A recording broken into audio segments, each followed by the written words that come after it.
So let's talk about going to. I said earlier that going to and will can be used interchangeably to talk about the future, but there is a slight difference between the two. So let's look at the difference that we are talking about here. For going to, we use it to talk about prior plans. Prior plans, the plans that you take earlier on. When we say early on or earlier, something that you decide earlier, that is prior notice. So if I say, I'll give you prior notice before I visit you on Saturday, it means I will tell you before I come. Okay, so something, we use the future, the going to express future plans which we decide with a prior notice. So example, I am going to visit my father next Sunday. I am going to visit my friend next Sunday. Okay, so if your friend tells you that, hey, let's go to the park on Sunday and have some walk around.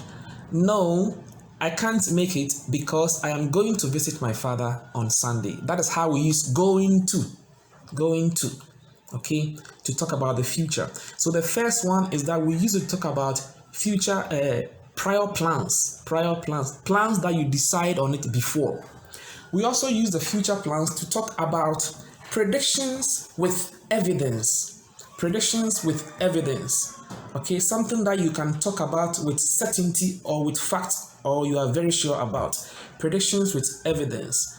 Example, I am going to buy a very big house because I have a lot of money.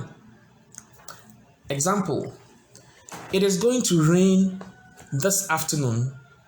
The clouds are too many in the sky. It is going to rain this afternoon. The clouds are very dark, very thick, or very heavy in the sky. Okay, so that's another example of how to use going to talk about predictions in the future.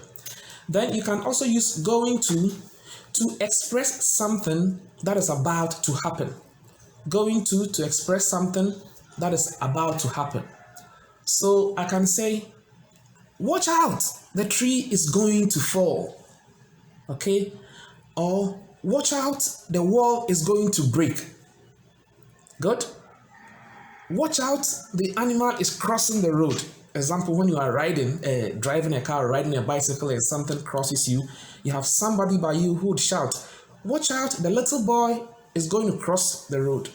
Okay, so that is how we use going to and will.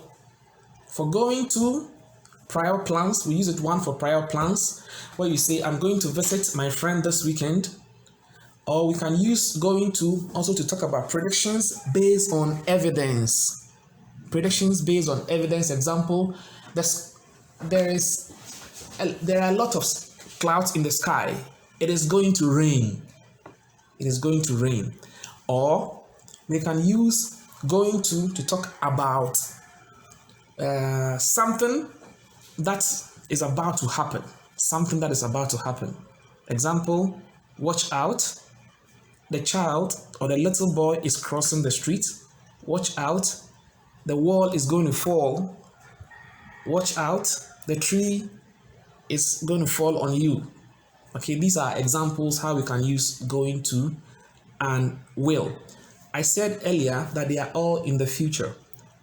They are all used to refer to future tense. Only slight difference, but you can use the two anyhow. Example, I can say, I am going to have salad for lunch, or I will have salad for lunch. My students would pass their exams, or my students are going to pass their exams. I can also say it is going to rain, or it will rain. They are basically the same, except that we have just slight difference between the two. In the beginning, you remember I reminded you that Unit 5, you dealt with vocabulary. Unit 5, you dealt with useful language. You dealt with conversation, writing, listening, reading, and all of that. So you came across a lot of vocabulary. a lot of vocabulary. So you can use will and going to talk about something, some of these vocabulary. One thing that comes to mind readily about Unit 5 is height, the fear of height. Going high up, whether staying on top of the building, the 20th floor of an apartment, in an aeroplane, or at the park, when you are in a Ferris, you go high up, it goes round, round, round, and comes back, and people will be shouting, that's an example.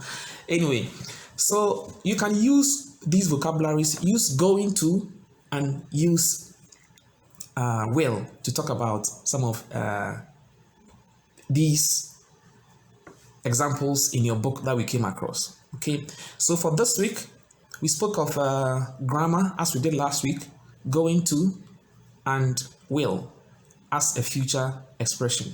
Thank you so much. Be careful, take care, wash your hands under running water with soap. Don't touch your face after touching surfaces.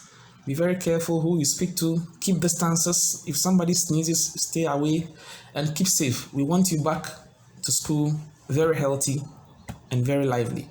God bless you. My name once again, Aroja Ferguson, English teacher with ITSO, English teacher with Santiago de Quito International School. Thank you so much. See you next week. Bye-bye.